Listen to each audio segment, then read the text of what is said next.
नमस्कार, स्वागत है आप सभी का सी न्यूज भारत में और मैं हूं आपके साथ ज्योति श्रीवास्तव। बुल्डाना में 24 जनवरी की सुबह से ही मलकापुर तालुका के सैकड़ों किसान और महिलाएं अपनी खेती की उपज बेचकर पेमेंट न मिलने के कारण परेशान हैं। जानकारी के अनुसार डॉक्टर प्रफुल्ल पाटिल ने किसानों से फसल ऊंचे दाम पर खरीदी और बिना भुगतान किए भाग गए।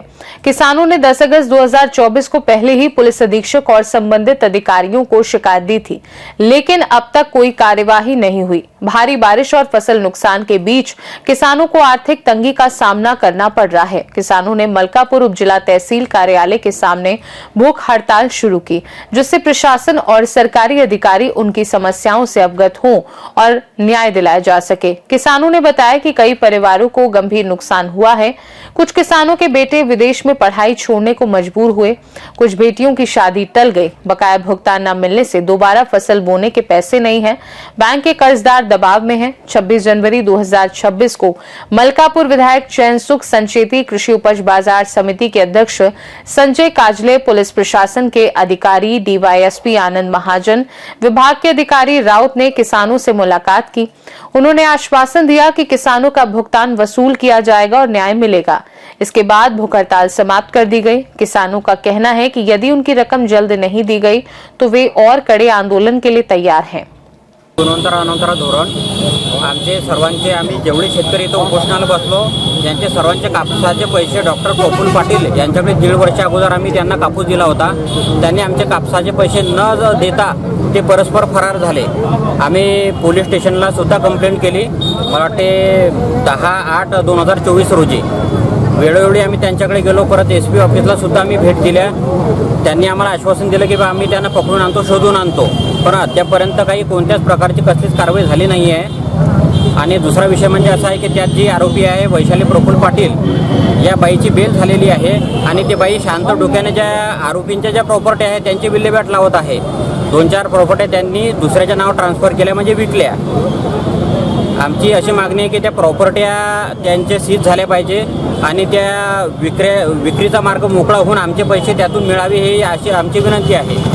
पोलिसांनी अद्यापर्यंत चार्जशीट दाखल केली नाही आहे। 18 महिने उलटूनही चार्जशीट दाखल न झाल्यामुळे आम्ही त्यांच्या प्रॉपर्टी सीजही करू शकत नाही। विकण्याचा मार्ग जी केस आहे तेही आम्ही दाखल करू शकत नाही।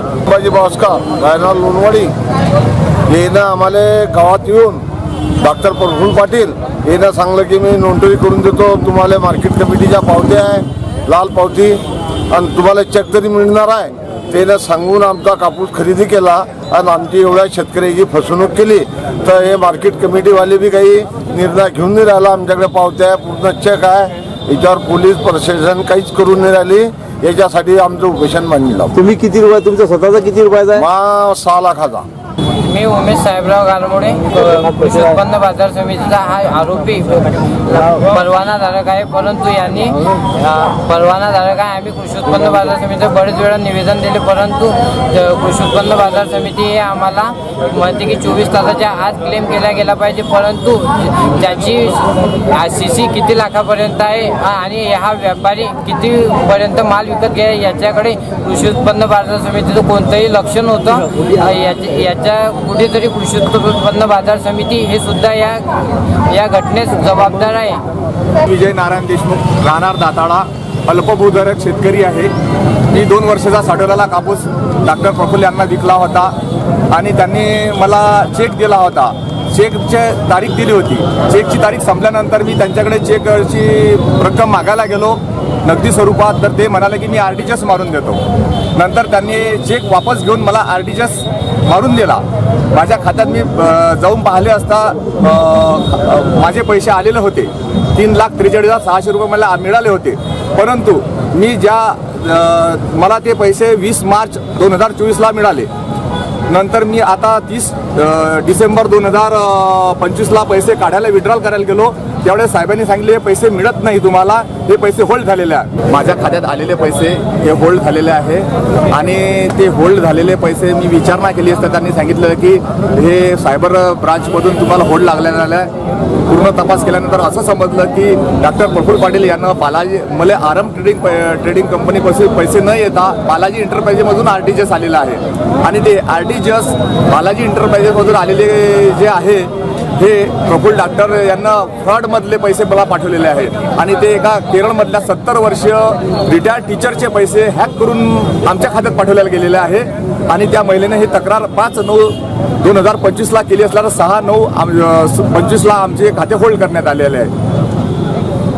तर त्याच्यामध्ये डॉक्टर प्रफुल्ल हा असे चेक बाउन्स सोडून आणखी हॅक्स लोकांचे पैसे हॅक करण्यात याच्यात पण गुंतलेला आहे.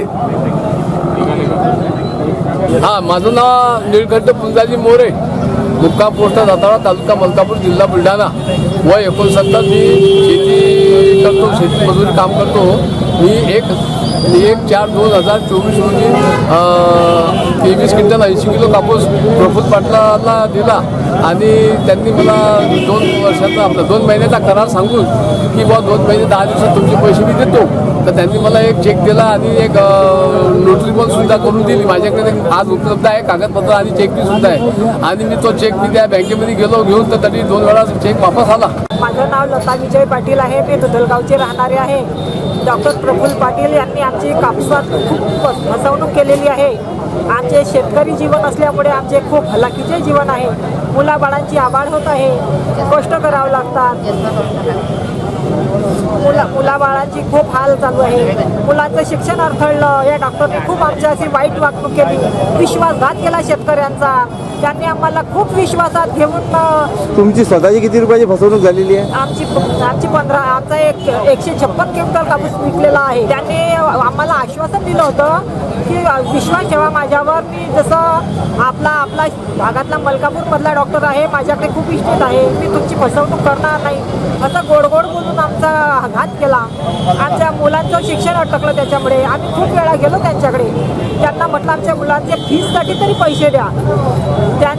त्यांनी आमचा विश्वासघात केल्यामुळे आमच्या मुलाचे लग्नाला अडथळे आले. तुम्ही याच्यावर पोलीस स्टेशनकडे गेले नाही का मग कधी? पोलीस स्टेशनकडे गेलो होतो.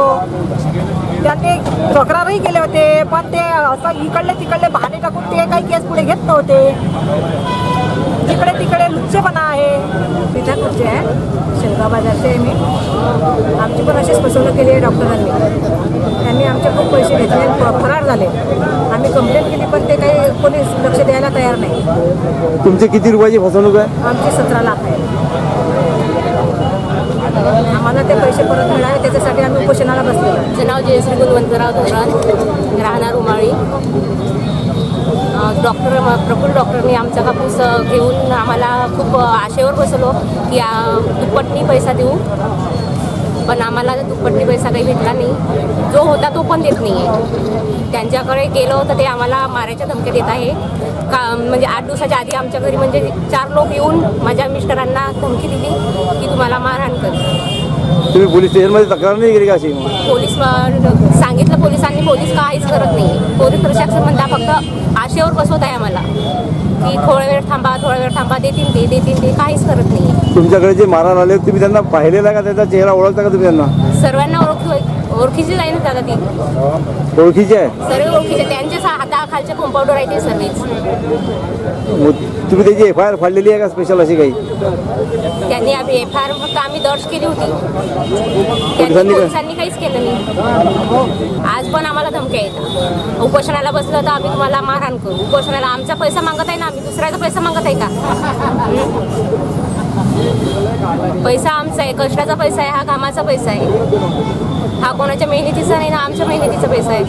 नाव माहीत आहे? नाव सांगा त्यांचे. नाव नाही माहिती आम्हाला, चेहरे लक्षात आहे फक्त आमच्या.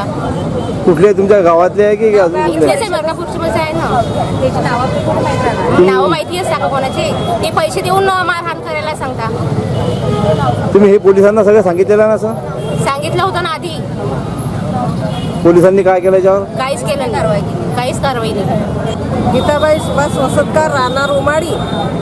हा माल घेतलेला दिला, पैसे दिलेले. आमचे मुलं बाळं कशा शिक्षण करा आम्ही? हातमजुरी करणारे. आमचा कापूस घेतला, त्याचे पैसे या परकी पाटलांनी दिले नाही. याची कारवाई कोण करा? SP साहेबांना याच्यावर कारवाई केलीच नाही. किती रुपयाचा आहे तुमचा माल? आमचा लो आहे 5-6 लाख आहे आमची बी.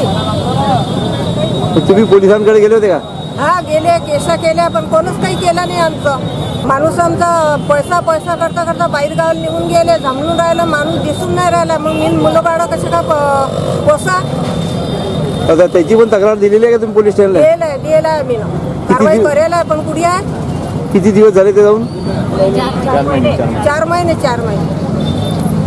मी मुलं बाळं कसे काय शिकवाल, कसे काय पोसा मी द्यायले. माणूस निघून जायला बाहेर गावाला, जमलून राहिले, दिसत नाही. हातमोजून करणारे आहे ना आम्ही बी. आम्ही काय करणार आणखी याच्यामध्ये? याच्यामध्ये दोषारोपपत्र दाखल करत आहे. दोषारोपपत्र तयार झालेलं आहे याच्यामध्ये. तर आठवड्याभरात दोषारोपपत्र दाखल होईल. 6 महिन्याच्या आत आपल्याला चार्जशीट दाखल करावी लागते, बरोबर आहे? मग का केली नाही? आज इतक्या मोठ्या प्रमाणात शेतकऱ्यांची फसवणूक झाली. ज्या माणसानं फसवणूक केली, आपण सर्व उघड्या डोळ्यानं पाहतोय, शेतकरी उद्ध्वस्त झाला याच्यामध्ये. एक तर अशा प्रकारचे धंदे आपल्या इथे चालतात आणि त्याच्यावर आपलं कोणत्याही प्रकारचा अंकुश नाही. 18 महिन्याचा कालावधी लोटून गेला. त्याची प्रॉपर्टी सर्व विकल्या गेली. कमीत कमी यांच्या हिश्श्यावर काही ना काही तर आले असते. प्रॉपर्टी विक्री म्हणून पत्रव्यवहार केलं आहे सर. दुय्यम निबंधक आणि महानिरीक्षक पुणे यांना. आणि 24 तारखेला म्हणजे दाखल होईल आठवड्याभरात. आणि 84 प्रमाणे आरोपी फरार घोषित करून 85 प्रमाणे पूर्ण न्यायालयाच्या आदेशाने. कायदे वगैरे नका सांगू मला, सेक्शन वगैरे. मला एकच समजते की कोणत्याही ठिकाणी गुन्हा घडला, FIR दाखल झालं, आर्थिक मोठा गुन्हा असला तर त्याच्यावरती आपण चार्जशीट जी आहे ते 6 महिन्यामध्ये दाखल करतो. ते सरळ सरळ फसवणूक आहे ना. इतक्या प्रमाणात चेक बाउन्स झाले, सर्व झालं. त्याच्यानंतर भाऊ प्रॉपर्टी विकल्या गेल्या त्याच्या. पहिल्यांदा चार्जशीट दाखल होऊ द्या. चार्जशीट दाखल झाल्यानंतर आपल्या सर्व पैशाची कशी विल्हेवाट लावता येईल, त्यांची जी काही प्रॉपर्टी अस्तित्वात असेल, त्यांनी मध्यंतरीच्या काळात काही विकली असेल तर त्या सर्व खरेदी आणि त्याच्या बाबतीतला सुद्धा विचार केला जाईल. तुम्हाला कशा प्रकारचं तुम्ही विकलेला कापूस, त्याची रक्कम कशी सुरक्षित देता येईल याच्याबद्दलचा या ठिकाणी विचार होणार आहे. आणि म्हणून आपला एक लोकप्रतिनिधी या नात्यानं तुमचा विषय आम्ही गांभीर्यानं ज्या ज्या योग्य ठिकाणी मांडण्याचा प्रयत्न करू आणि तुम्हाला कसा पैसा मिळेल आणि तुमची झालेली फसवणूक याला कशी पूर्तता करता येईल याबाबतचा प्रयास हे आपल्याकडून होईल. मैं आप सब लोगों को मदद करूंगा और इसमें से कैसा तुमको बाहर निकालना उसके बारे में पूरा का पूरा हिसाब हम चुकता करेंगे.